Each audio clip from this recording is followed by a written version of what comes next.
Hello and welcome to economics on the move. आज हमको budget government budget जो हम डिस्कस कर रहे थे उसके सेकंड पार्ट पे हमको चर्चा करना है, डिस्कशन करना है, जो कि 120th वीडियो नंबर होगा। इसके पहले 119th में भी हमने गवर्नमेंट बजट के कुछ क्वेश्चंस को लिया था, उस पर चर्चा की थी। तो आज हम 120 में सेकंड पार्ट को ले रहे हैं जिस पे हम कुछ डिस्कशन करेंगे।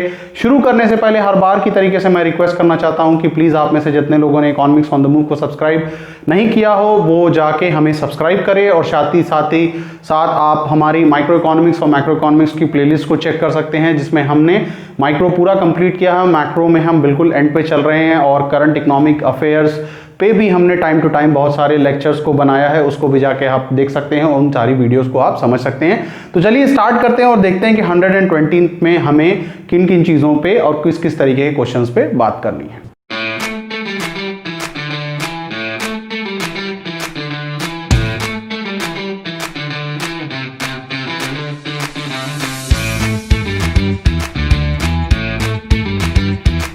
ओके फ्रेंड्स, तो यहाँ पे हम देखते हैं कि 120th में जो सबसे पहला क्वेश्चन हम ले रहे हैं वो सबसे पहला क्वेश्चन क्या है और वो किन चीज़ों पे बात कर रहा है। तो देखिए यहाँ पे दिया है कि revenue deficit is estimated to be 20,000 crore, यानी यहाँ पे जो आरडी दिया है वो 20,000 करोड़ है, and the borrowing is estimated to be 15,000 crore, यानी बोरोइंग जो है वो हमारी कितनी है, 15,000 करोड़ के करीब है। इफ एक्सपेंडिचर, ये एक्सपेंडिचर है, ठीक है, इसको एक्सपेंडिचर याद रखिएगा। If expenditure on interest payment is estimated to be 50% of the revenue deficit, find fiscal deficit and the primary deficit. Question हमसे फिस्कल डेफिसिट और प्राइमरी डेफिसिट की रिक्वायरमेंट कर रहा है या फिर पूछ रहा है। अब देखिए यहाँ पे क्वेश्चन में आरडी हमारे सामने, रेवेन्यू डेफिसिट तो हमें पता चल गया कि कितना है, 20,000 करोड़ के बराबर है। बोरोइंग जो है वो 15,000 करोड़ के करीब दी है। अब बोरोइंग की बात मैं आपको ऑलरेडी बता चुका हूं कि बोरोइंग को हम टेक्निकली क्या कहते हैं, बोरोइंग को हम टेक्निकली फिस्कल डेफिसिट कहते हैं, एफडी कहते हैं। यानी यहाँ पे ये जो बोरोइंग दी है that will be equal to the fiscal deficit, that will be equal to FD यानी फिस्कल डेफिसिट, जिसकी वैल्यू कितनी है, 15,000 करोड़ है। If expenditure on interest payment is assume to be 50% of RD. अब इंटरेस्ट पेमेंट यहाँ पे क्या है, इंटरेस्ट पेमेंट हमारा जो है वो 50% ऑफ आरडी है, तो 50/100, और आरडी जो है रेवेन्यू डेफिसिट हमारे सामने दी है 20,000 करोड़, तो ये कितना निकल के आ गया, ये 10,000 करोड़ निकल के आ गया। तो क्वेश्चन हमसे पूछ रहा है कि फिस्कल डेफिसिट क्या होगा और प्राइमरी डेफिसिट क्या होगा। तो अब देखिए फिस्कल डेफिसिट तो सीधे सीधे हमको पता चल गया, which is equal to the borrowing, और यहाँ पे बोरोइंग की वैल्यू अगर आप देखोगे तो वो कितना है, 15,000 करोड़ है, यानी ये फिस्कल डेफिसिट कितना निकल के आ गया, 15,000 करोड़ निकल के आ गया। प्राइमरी डेफिसिट की बात कर लें कि प्राइमरी डेफिसिट क्या है, प्राइमरी डेफिसिट क्या है, वो है fiscal deficit minus interest payment है। तो फिस्कल डेफिसिट कितना है, 15,000 करोड़ माइनस इंटरेस्ट पेमेंट। तो इंटरेस्ट पेमेंट हमारा यहाँ पे कितना निकल के आया, अभी हमने कैलकुलेट किया इंटरेस्ट पेमेंट 10,000 करोड़ निकल के आ गया, तो ये कितना हो गया, 5,000 करोड़। तो प्राइमरी डेफिसिट कितना आ गया, 5,000 करोड़ निकल के आ गया। एक रिवीजन है जो बार बार मैं करता हूं, अब बार बार जो बोल रहा हूं कि याद रखिएगा कि फिस्कल डेफिसिट किसके बराबर होगा, बोरोइंग के बराबर होगा। यानी क्वेश्चन में अगर बोरोइंग दे रहा है तो which will be equal to fiscal deficit. अगर आपको ये चीज़ नहीं समझ में आ रही है तो वीडियो नंबर 118 को जाके आप चेक करिए, जिसमें हमने फिस्कल डेफिसिट को डिस्कस किया है, लिंक ऊपर आ रहा है, तो आपको समझ में आ जाएगा कि क्यों ये बोरोइंग के बराबर है। तो चलिए नेक्स्ट क्वेश्चन पे आते हैं, देखते हैं नेक्स्ट क्वेश्चन किस तरीके का है। ओके, सो नेक्स्ट क्वेश्चन की तरफ आते हैं और देखते हैं कि नेक्स्ट क्वेश्चन हमारा क्या है। नेक्स्ट क्वेश्चन हमारा कोई मैथमेटिकल प्रॉब्लम नहीं है, बल्कि एक तरीके से रीजन बेस्ड क्वेश्चन है। तो क्वेश्चन कह रहा है categorise the following into revenue receipts and the capital receipt and give reason for your answer. कह रहा है कि या तो हमारा ये जो क्वेश्चन है इसको रेवेन्यू रिसीट्स या फिर कैपिटल रिसीट्स में बांटिए, और जिस तरीके से भी डिवीजन किया जा रहा है उसके पीछे आप एक प्रॉपर आंसर दीजिए। अब देखिए रेवेन्यू रिसीट और कैपिटल रिसीट की जब हम बात करते हैं तो रिसीट मतलब होता है कुछ हासिल करना, कुछ रिसीव करने से होता है। रेवेन्यू की जब हम बात करते हैं तो रेवेन्यू मतलब होता है कि जो रेगुलर इनकम आ रही है, यानी जो रेगुलर रिसीव आप कर रहे हो, रेगुलर पैसा जो आप पा रहे हो। कैपिटल रिसीट का मतलब भी रिसीव करने से होता है, लेकिन जब वर्ड कैपिटल है तो इसका मतलब ये कि कोई बहुत ही लार्ज अमाउंट होता है और ये हमेशा अराइज नहीं होता है। कैपिटल प्रॉफिट बिजनेस में या कैपिटल रिसीट सरकारी खजाने में हमेशा नहीं आता है। ये हम कह सकते हैं कि 2, 4, 6 महीने या साल भर में एक बार आता है। तो रेवेन्यू रिसीट तो एक तरीके से रेगुलर हो जाएगा और कैपिटल रिसीट इररेगुलर इनकम होती है। अब हमें रीजन देना है। सबसे पहले पे आ जाते हैं, receipt from sale of share of public sector undertaking. अब देखिए, जो पब्लिक सेक्टर अंडरटेकिंग होती है, यानी सरकार के अपनी जो एजेंसियां, सरकार की अपनी इंस्टीट्यूशन या सरकार के अपने विभाग जो होते हैं, उनके जो शेयर्स बिकते हैं, उनसे जो सरकार को इनकम हो रही है वो किस तरीके की इनकम हो रही है। अब देखिए, पब्लिक सेक्टर अंडरटेकिंग की बात करें तो जैसे मान लीजिए कि रेलवे सरकार का अपना एक डिपार्टमेंट होता है, या फिर अगर हम बात करें जैसे मान लीजिए कि BSNL है, एयर इंडिया है, ONGC है, भेल है, सेल है, ये सारी की सारी जो है पब्लिक सेक्टर अंडरटेकिंग होती हैं। अब इन पब्लिक सेक्टर अंडरटेकिंग में गवर्नमेंट का जो शेयर होता है वो कितना होता है, 100% होता है। सरकार पूरा का पूरा कंट्रोल करती है। लेकिन अगर सरकार उसका सेल कर दे, यानी मान लीजिए कि आउट ऑफ 100% 10% अंबानी को बेच दे, 10% अदानी को बेच दे या किसी प्राइवेट कैपिटलिस्ट को बेच दे, तो उससे सरकार को जो रिसीट होगी या सरकार को उससे जो रेवेन्यू जनरेट होगा, वो रेवेन्यू कोई नॉर्मल रेवेन्यू नहीं रहेगा, वो रेवेन्यू करोड़ में रहेगा। और दूसरी बात यह है कि ये कोई ऐसा रेवेन्यू नहीं है जो सरकार हमेशा या फिर हर महीने या हर दिन रिसीव करती है, बिकॉज ऑफ द रीजन की जो सेल करने की बात है, वो भी अपने शेयर को सेल करने की बात है, वो सरकार साल 2 साल में कभी करती है जब उसको कोई बहुत इमरजेंसी होती है। तो ये जो रेवेन्यू होगा वो एक तरीके से हम कह सकते हैं कि this will be a capital receipt. पहली बात तो ये है कि ये एक कैपिटल रिसीट है। और कैपिटल रिसीट क्यों होगा? कैपिटल रिसीट इस वजह से होगा कि यहां पे अगर हम देखें तो सरकार की जो एसेट है उस एसेट में भी कमी आ जा रही है। अब देखिए, सरकार 100% कंट्रोल कर रही थी अपनी इस एसेट पे, लेकिन अब उसने 10% शेयर किसी प्राइवेट कैपिटलिस्ट को या किसी पूंजीपति को बेच दिया है। तो इसका मतलब कि जहां 100% वो कंट्रोल कर रही थी, अब वो 90% कंट्रोल करेगी। इसका मतलब कि उसकी एसेट में कमी आ गई। एसेट मतलब कोई ऐसी रिसोर्स है, कोई ऐसी चीज है जो कोई बिजनेस या फिर सरकार अपने पास अगर रखती है तो आने वाले टाइम में, आने वाले वक्त में, फ्यूचर में उसका लाभ, उसका बेनिफिट उस बिजनेस या सरकार को मिलता है। तो सरकार ने एक एसेट रखी थी, 10% बेचा तो लाभ तो मिला, लेकिन साथ ही साथ उसकी एसेट भी कम हो गई। तो पॉइंट नंबर 1 में क्या होगा, ये कैपिटल रिसीट हो जाएगी। अच्छा, उसके बाद अगर पॉइंट नंबर 2 की हम बात करें, बोरोइंग फ्रॉम पब्लिक। अब देखिए, सरकार जो होती है वो पब्लिक से भी बोरो करती है। हमको पता है कि सरकार RBI से बोरो करती है, सरकार रेस्ट ऑफ द वर्ल्ड से बोरो करती है, जैसे IMF से, वर्ल्ड बैंक से बोरो करती। उसी हिसाब से सरकार पब्लिक से भी बोरो करती है। पब्लिक से कैसे बोरो कर सकती है? बॉन्ड के फॉर्म में बोरो करती है। ठीक है, कि एक कागज का पन्ना होता है। जैसे मान लीजिए कि आप इस वीडियो को जितने लोग देख रहे हैं, तो मैं सरकार हूं, तो मैं कागज का पन्ना आपको दे दूंगा, तो आप वो कागज का पन्ना ले लेंगे और उसके बदले आप मुझे पैसा दे देंगे। अब सरकार ये बॉन्ड क्यों इशू करती है? सरकार को मान लीजिए कोई इमरजेंसी हो जाए, जैसे मान लीजिए कि सरकार इस वक्त कोविड बॉन्ड इशू कर दे, कोविड बॉन्ड इशू कर दे, क्योंकि कोविड के टाइम सरकार के खजाने पे बहुत ज़्यादा असर पड़ा था। तो उस खजाने में वापस पैसा लाने के लिए सरकार ने सोचा कि यार कोविड बॉन्ड इशू कर दो, लोगों को बॉन्ड बांट दो, कागज़ का पन्ना बांट दो, लोगों से पैसा ले लो और उसके बाद प्रॉमिस कर दो कि हम आपको रेगुलर इंटरेस्ट वगैरह पे करते रहेंगे। तो बोरोइंग सरकार जब करती है तो एक तरफ बोरोइंग में तो हम ये कह सकते हैं कि सरकार कोविड बॉन्ड के फॉर्म में कैपिटल रिसीट करेगी, यानी कैपिटल रिसीट करेगी। इसका मतलब सरकार बहुत सारा पैसा पा जाएगी। लेकिन ये सारा का सारा पैसा कैसा है? ये सारा का सारा पैसा सरकार का उधार पे है। इसका मतलब कि सरकार अपनी लाइबिलिटीज जो है, ऑब्लिगेशंस जो है, बोझ जो उसके कंधे पे है, वो बोझ बढ़ जा रहा है। हालांकि वो बहुत सारा पैसा पाया है, लेकिन उसके ऊपर बोझ बहुत सारा बढ़ चुका है। उसके बाद profit of public sector undertaking. अब पब्लिक सेक्टर अंडरटेकिंग की बात करें तो इन्हीं पब्लिक सेक्टर अंडरटेकिंग की हम बात करें, जैसे मैंने रेलवे विभाग की बात की या फिर ONGC, सेल, भेल, इस तरीके की बहुत सारी इंस्टीट्यूशंस की बात की कि ये बहुत सारी इंस्टीट्यूशंस है जो सरकार के कंट्रोल में होती हैं, सरकार इन इंस्टीट्यूशंस को चलाती है, तो इनसे प्रॉफिट मिलता रहता है। तो प्रॉफिट क्या होता है? ये रेगुलर नेचर का प्रॉफिट होता है, ये रेगुलर नेचर का है, या फिर हम ये कह सकते हैं कि ये प्रॉफिट जो होता है वो रिकरिंग प्रॉफिट होता है।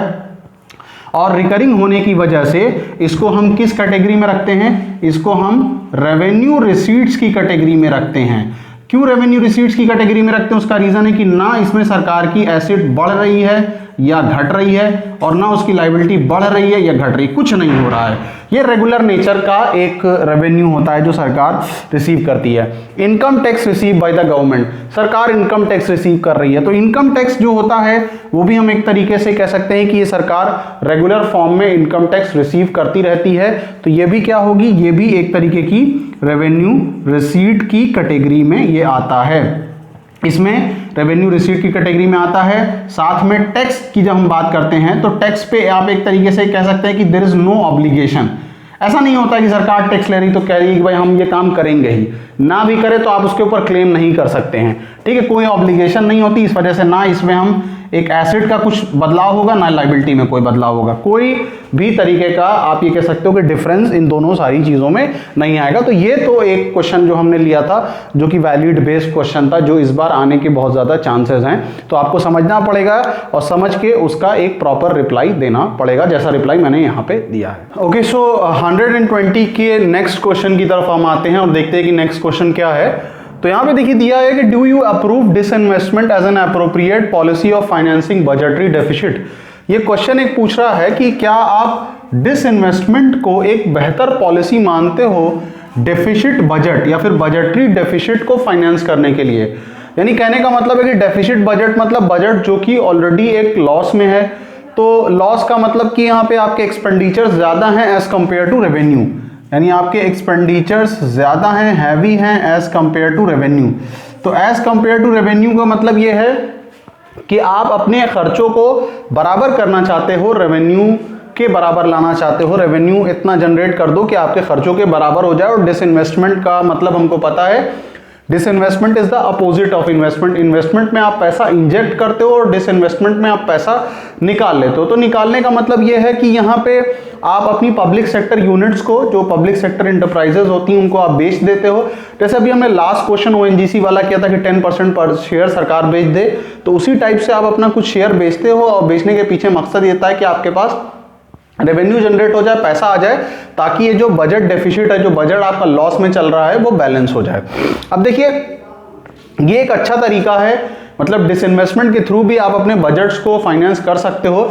लेकिन इसमें सबसे पहली चीज आप याद रखिए कि हमेशा उन यूनिट्स को बेचने की कोशिश करिए जो कि सिक यूनिट है। सिक यूनिट मतलब वो यूनिट जो कि कंटिन्यूअसली लॉस में है और इनको रिकवर होना की पॉसिबिलिटी कम है। यानी ऐसी ऑर्गेनाइजेशंस या फिर ऐसी पब्लिक सेक्टर यूनिट जो 5 साल से ज्यादा ऑलरेडी एक तरीके से लॉस में है, 5 साल से ज्यादा हो गया है, वो कंटिन्यूअसली लॉस में चल रही हैं, प्रॉफिट जनरेट नहीं कर पा रही हैं, तो वो यूनिट को हम क्या कहते हैं, वो यूनिट को हम सिक यूनिट डिक्लेयर करते हैं। यानी सिक यूनिट अगर है तो सरकार ऐसी यूनिट्स को या फिर ऐसे पब्लिक सेक्टर इंटरप्राइजेस को बेचे और उससे पैसा जनरेट कर ले। सेकंड, जो पैसा जनरेट कर रही है वो पैसा जो होना चाहिए वो पूरा एक तरीके से आप ये कह सकते हो कि आपका ये जो बजट डेफिसिट है इसको फाइनेंस करने में इन्वॉल्व होना चाहिए।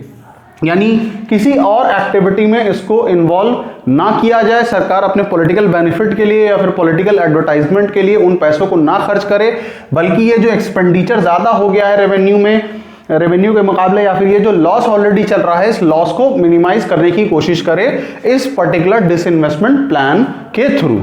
ओके, सो ये लास्ट क्वेश्चन की तरफ हम आ जाते हैं और मैंने ये क्वेश्चन को जो लिया है वो काफी करंट टॉपिक से लिया है। एमएसपी यानी minimum support price, farm act 2020 को लेके आपको पता है कि आज के हाल के दिनों में काफी हंगामा चल रहा है, काफी एजिटेशन चल रहा है फार्मर्स का। दिल्ली के एतराफ या दिल्ली के जो इर्द गिर्द फेरी में काफ़ी बड़ा लेवल पे प्रोटेस्ट चल रहा है। इससे रिलेटेड हमने एक इम्पॉर्टेंट वेबिनार भी किया था प्रोफेसर अरुण कुमार के साथ, लिंक ऊपर शेयर कर रहा हूँ, उसको जाके आप चेक कर लीजिएगा। और साथ ही साथ अभी जस्ट लास्ट जो वीडियो हमने अपलोड किया था जिसमें हमने फार्म एक्ट 2020 आपके सामने बहुत डिटेल में उसको प्रेजेंट किया था, उसको भी आप देख सकते हो कि फार्म एक्ट 2020 एक्चुअली पूरा है क्या। अब यहाँ पे क्वेश्चन है कि डू यू कंसिडर, यानी बेसिकली ये पूछ रहा है, एक सजेशन आपसे पूछ रहा है कि जो मिनिमम सपोर्ट प्राइस होती है वो क्या सरकार के बजट पे एक तरीके का बर्डन होता है। तो देखिए जब हम एमएसपी की बात करते हैं तो ये न्यूनतम मूल्य जो प्राइस होता है, इसका मतलब होता है कि सरकार ने कुछ क्रॉप्स पे, ठीक है, क्रॉप्स पे क्या कर रखा है कि गवर्नमेंट अपना सपोर्ट प्रोवाइड करेगा। सपोर्ट किसको प्रोवाइड करेगा? फार्मर्स को सपोर्ट प्रोवाइड करेगा। अब उसमें होता क्या है कि सरकार कुछ ऐसी कमोडिटीज़ हैं जो कि बहुत एसेंशियल्स होती हैं, जो बहुत ज़रूरी होती हैं, उनको उनका प्रोडक्शन कम ना हो, इसके लिए सरकार जो होता है उन क्रॉप्स पे फार्मर्स को एक तरीके का सपोर्ट प्रोवाइड करती है। तो सपोर्ट में एक ये है कि सरकार डिक्लेयर कर देती कि भाई हम इस बार गेहूं जो है 17 रुपीज़ पर केजी, वीट जो है 3 रुपीज़ पर केजी, या फिर इस टाइप के पल्सेस या फिर इस टाइप के आइटम्स जो होते हैं उनके ऊपर एमएसपी डिक्लेयर कर देती है, मिनिमम सपोर्ट प्राइस डिक्लेयर कर देती है, और सरकार इसी प्राइस पे किसानों से वो खरीद लेती है। यानी अगर मैं बहुत ही लोकल अंदाज पे समझाऊं तो हमारा ये जो किसान रहता है अपना अनाज जो होता है, यानी मान लीजिए कि ये बोरी में उसका पूरा अनाज है, ठीक है, अनाज है, और इस अनाज को वो लेके कहाँ पे जाता है? लोकल लेवल पे मैं अगर यूपी की बात करूँ तो यहाँ पे एक इंस्टीट्यूशन होता है धर्म कांटा, ठीक है, धर्म कांटा पे लेके आता है, धर्म कांटे पे अपनी पूरी बोरी रख देता है, यहाँ पे मेजर होता है और यहाँ से इसको पेमेंट मिल जाता है। यहाँ पे मेंशन होता है कि सरकार इस साल एमएसपी क्या दे रही है इस पर्टिकुलर क्रॉप पे, और फिर यहाँ से ये APMC agriculture produce market committee, जिसको हम आसान भाषा में मंडी भी कहते हैं, यानी आपके अपने शहरों में मंडी होती है जहाँ पे सारा गेहूं आके या सारा इस टाइप की जो सब्जियां हैं, गेहूं इस टाइप की चीज़ें आती हैं, और यहीं मंडी से आपको पता है कि मार्केट में भी जाता है और उसी मंडी से एफसीआई के गोदाम में भी जाता है, यानी फूड कॉरपोरेशन ऑफ इंडिया के, और आपको पता है कि यहीं से सरकार पीडीएस का सिस्टम चलाती है। हमें पता है कि ये राशन सेंटर्स होते हैं, आपने देखा होगा कि राशन कार्ड होता है, राशन कार्ड को लेकर लोग पीडीएस यानी जो पब्लिक डिस्ट्रीब्यूशन सिस्टम होता है वहाँ पर जाते हैं, और सरकार बहुत ही सस्ते दामों में बिलो द पॉवर्टी लाइन के लोगों को राशन दिया करती है। तो इन सारे प्रोसेस को करने में ऑब्वियस सी बात है कि सरकार यहाँ पे किसानों को जो प्राइस देती है वो 17-18 देती है, लेकिन पीडीएस से जो लोग राशन को खरीदते हैं गेहूं चावल, वो बहुत लिमिटेड, बहुत कम प्राइजेस में लेते हैं, 2 रुपये 3 रुपये किलो पे रहता है। तो यहीं पे एक सवाल पूछ रहा है कि क्या ये जो एमएसपी ऑफर किया जाता है ये एक बर्डन है? पहली बात तो ये देखिए कि ये थोड़ा कुछ चीज़ें समझने वाली हैं। पहली बात तो ये कि एग्रीकल्चर जो है वो इंडिया का एक बहुत ही इंपॉर्टेंट सेक्टर है, यानी अकॉर्डिंग टू अ रिपोर्ट आप ये समझ लीजिए कि 40-42% ऑफ, आप ये समझ सकते हो कि जो लोग हैं वो इसी सेक्टर में रोजगार पाते हैं, यानी भारत का एक बहुत बड़ा तादाद है या फिर बहुत बड़ी परसेंटेज है जो एग्रीकल्चर सेक्टर में अपने आप को इन्वॉल्व की है, या फिर वहाँ पे उनको किसी ना किसी प्रकार की जॉब मिल जाती है।